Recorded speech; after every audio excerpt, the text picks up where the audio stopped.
그놈이 왜 불편 추정량인지 우리가 증명을 알고 있는 사람하고는 계량 경제학을 공부할 때 실력, 그쵸, 수준 차이가 엄청나게 많이 난다는 거죠. 그러면 이제 공부할 때에, 그쵸, 이거 그냥 외우자고 주장하는 사람도 있고, 이거 증명을 알고 접근해야 되는 사람도 있는데, 선생님이 계량 경제학 책들을 쭉 연구를 하고 공부를 해본 결과는 왜 불편 추정량인지를 여러분들이 증명을 알고 가게 되면 계량 경제가 굉장히 쉬워지더라는 것을, 그렇죠, 경험적으로 우리가 알 수 있더라는 거죠. 그래서 각종 어떤 수리 통계적 어떤 개념들을 빠짐없이 선생님은 증명을 해줄 거랍니다. 자, 무슨 말 알겠죠? 그래서 왜 불평 추는데, 실제 무슨 한국은행이나 각종 시험에 어떠한 어떤 통계량의 추정치가 불평 추정량임을 보여보라.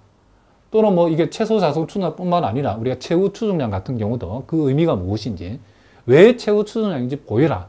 이런 것들이 실제 시험에도 나온답니다. 자, 무슨 말인지 아시겠죠? 그러면 이제 여기에서 멈추면 안 되죠. 우리가 모형을 설정하고 이제 추정하는 단계, 검증하는 단계, 뭐 각종, 그렇죠, 이 통계치들의 추정량이 왜 그렇게 되는가를 세부적으로 하나하나씩 공부하는 데 멈추면 안 되고, 이제 그것을 이제 실제 우리가 설정된 모형에, 그쵸, 추정하는 과정에 사용하고, 뭐 가설 검증이나 적합도 검증에서 사용하고, 이런 과정을 우리가 여기다가 종합적으로 우리가 이런 과정을 거쳐서 예측하고, 또 이 모든 과정들을 우리가 해석하는 그런 단계까지 가는 이 통합적 접근도 매우 중요하답니다. 그래서 우리가 선생님 강의는 세부적으로 하나씩 빠짐없이 이게 왜 그쵸, 알파의 추정량, 또 요게 베타의 추정량이 왜 이렇게 되는지를, 또 왜 이런 것들이 최소 자성 추정량은 불편 추정량이고, 또 선형 추정량이고, 또 최소 분산 추정량인가, 이런 자세한 내용들을 공부를 다 할 거랍니다. 그리고 그것을 이제 적용해서 두 번째 단계에서는 우리가 설정된 모형을 추정하고 검증하고 또 예측하고 해석하는 어떤 통합적 접근을 우리가 할 거랍니다. 그러니까 각 단원 뒤로 들어가면 이제 전체 과정을 한꺼번에 우리가 볼 수 있는 그런, 그쵸, 연습들을 많이 할 거랍니다. 무슨 말이겠죠? 그 다음에 이제 여러분들이 하나 유의할 것은 요 해석하는 단계에 들어가 보면 요 경제 이론이, 그쵸, 많죠. 우리가 설정된 모형이 대부분 경제 모형이죠. 그쵸? 그러면 그 경제 모형을 우리가 설정해서 해석할 적에 여기서 요 베타 햇이라고 하는 요거, 예를 들면 베타 햇자리에 뭐 예를 들면 요게 이제 소비다. 요게 아니 소득이다. 요게 X가 소득이고 요 Y가 만약에 소비 지출이다. 그러면 요 베타라고 하는 것이 이제 경제 이론적으로 한 개의 소비 성량, 요 놈이 MPC라는 것을 알고 있어야 해석이 되는 거죠. 그죠? 그런데 이제 사실은 여러분들이 우리가 이제 계량 경제학에서 다루는 이런 해석에, 그쵸, 동원되는 경제 이론이 엄청나게 복잡한 정도가 아니고, 여러분들이 기본적인 경제 이론을 알면 할 수 있는 내용이랍니다. 무슨 말 알겠죠? 어쨌든 이런 경제 이론도 여러분들이 강의에서는 다루지 않지만 여러분들이 기본적인, 그쵸, 여러분 경제학을 전공한 학생들이 대부분이니까 여러분들이 알고 있는 상식적인 경제 이론만 가지고도 충분히 가능하답니다. 물론 이제 우리가 계량 경제에서 우리가 기본서에 다루는 그런 모형만 있는 게 아니고, 그렇죠?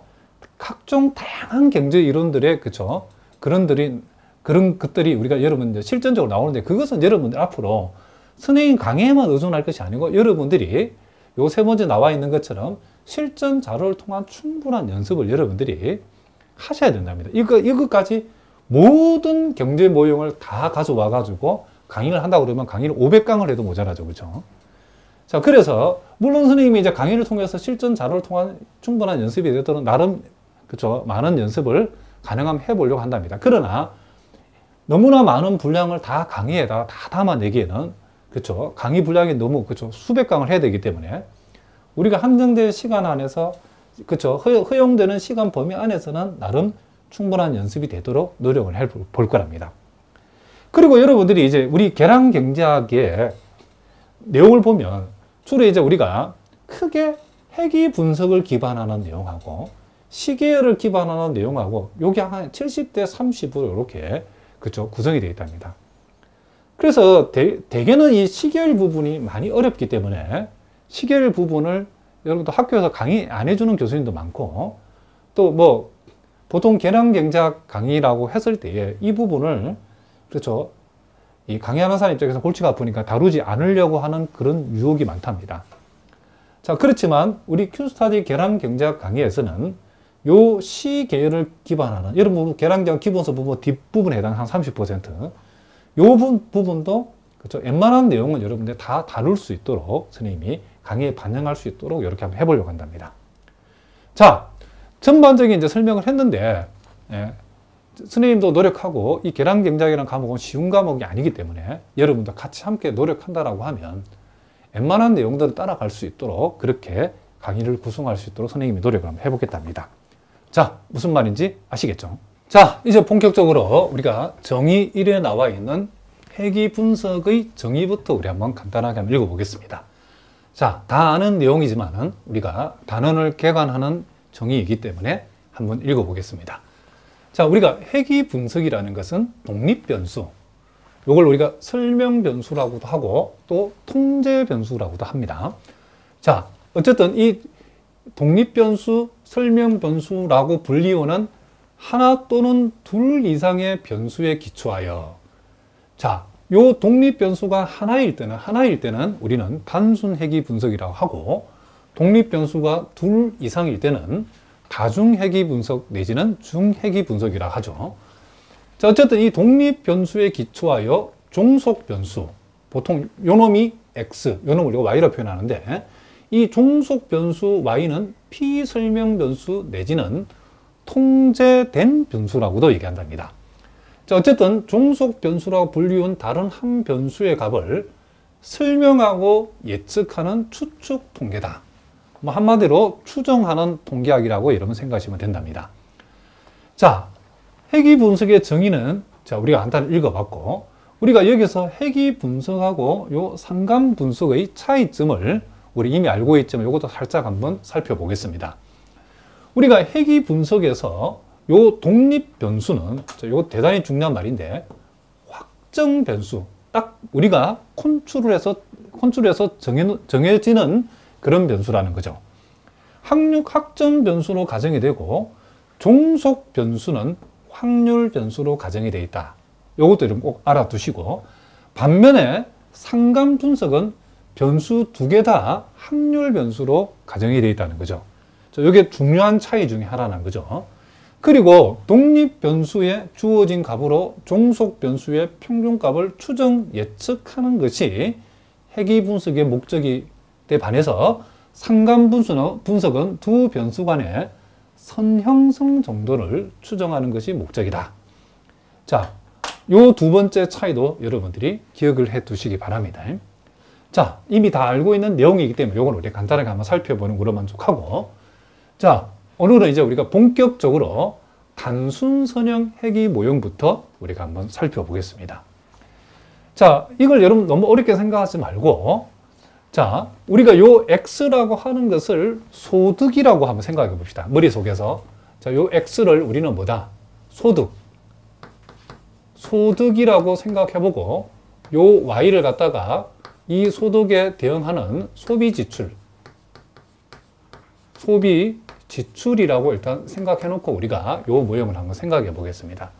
우리가 요 모형은 일단 단순 선형 모형이라고 하는 것은 일단은 이 독립 변수가 하나이기 때문에 단순 선형 모형이고, 여러분 여기에 보고 계시는 요 엡실론 i라고 하는 것은 우리는 요것을 여기 나온 표현대로 하면 오차항 내지는 확률적 교란항 내지는 또 교란항 오차 뭐 등등 여러 말을 쓰는데, 책에 따라서는 요 엡실론 i를 ui라고 표현된 책도 있는데, 자, 표시 방법은 여러분들이 참고로 알아두시면 된답니다.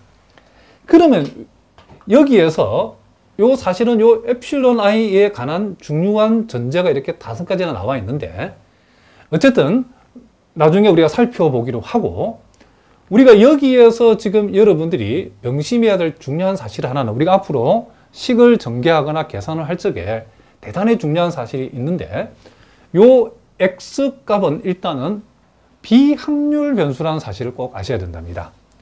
요 X값은 우리가 컨트롤해서 통제된기 때문에 확률적으로 나오는 변수가 아니고, 요 X값은 비확률 변수다. 그러니까 나중에 우리가 요 단순 선행 모형에서 우리가 어떤 추정을 실시할 적에 요 X값은 우리가 통계에서 딱딱딱 정해놓을 수 있다는 거죠. 예를 들면 우리가 소득과 소비 지출 함수를 분석할 때에 뭐 소득이 80, 소득이 100, 소득이 120 이런 식으로 우리가 컨트롤할 수 있기 때문에 이와 같은 요 변수 X는 확률 변수가 아니고 우리가 컨트롤하는 비확률 변수, 할 수 있는 비확률 변수라는 사실을 여러분 꼭 기억해 하셔야 된답니다. 반면에 우리가 요 엡실론 i는 밑에도 나오지만은 요놈은 확률 변수랍니다. 그러면 요 오차항 엡실론 i를 왜 설정해냐면, 자, 예를 들면 우리가 조사를 해봤더니 소득이 자 800만 원, 자 단위는 만 원이라 봅시다. 소득이 800만 원인 그쵸 가게의 소비 지출을 조사해봤더니 다 똑같지 않죠. 어떤 집은 지출을 600만 원만 하는 집도 있고, 어떤 집은 650만 원 지출하는 집도 있고, 어떤 집은 700만 원 지출하는 집도 있고, 어떤 집은 730만 원 등등등 다 다르게 나타나겠죠. 자, 그것은 우리가 이 소득 800만 원, 소득을 800만 원이라고 이렇게 확정을 했을 때에 소득이 800만 원인 집의 소비 지출은 다르게 나온다. 그 이유는 우리가 소비 지출을 결정하는, 소비 지출에 영향을 주는 그와 같은 어떤 변수는 요 X만 있는 것이 아니죠. 그렇죠? 예를 들면 그 가족 수, 어떤 집은 가족 수가 5명이고 어떤 집은 2명이다.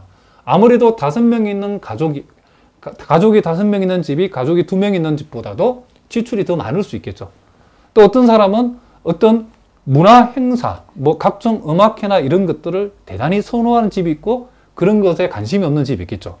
그러니까 그와 같은 문화 행사를 선호하는 집과 그렇지 않은 집에는 분명히 소비 지출 금액의 차이가 있겠죠. 그렇죠?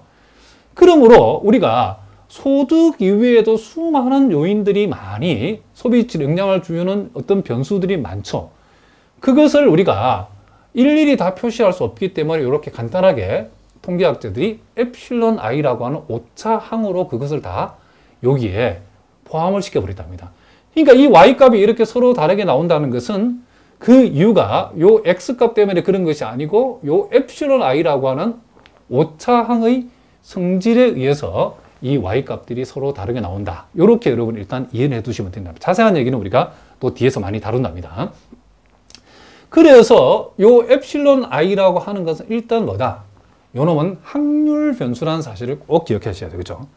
그러면 우리가 x가 비확률 변수고 알파 베타는 상수값이기 때문에 결국 요 우변에는 요 엡실론 i라고 하는 확률 변수와 일종의 우리가 확률 입장에서는 상수값의 확률 변수 입장에서는 요놈 전체 이 밑줄 부분이 상수 취급이 되니까 확률 변수는 요놈 하나고 나머지는 상수 취급이 되기 때문에 결국 요 오른쪽 전체에 대응하는 이 yi 역시도 엡실론 i가 확률 변수면 yi 역시도 확률 변수라고 우리가 얘기해 줄 수 있다. 이런 얘기를 합니다. 자, 그 얘기가 이제 여기까지 나와 있는데, 자, 그러면 이제 이 오차항 요 엡실론 i라고 하는 요 놈의 이 통계학자들이 기본 가정을 우리가 5가지를 해놨답니다. 자, 요거는 대단히 중요하기 때문에 여러분들이 앞으로 우리가 중요한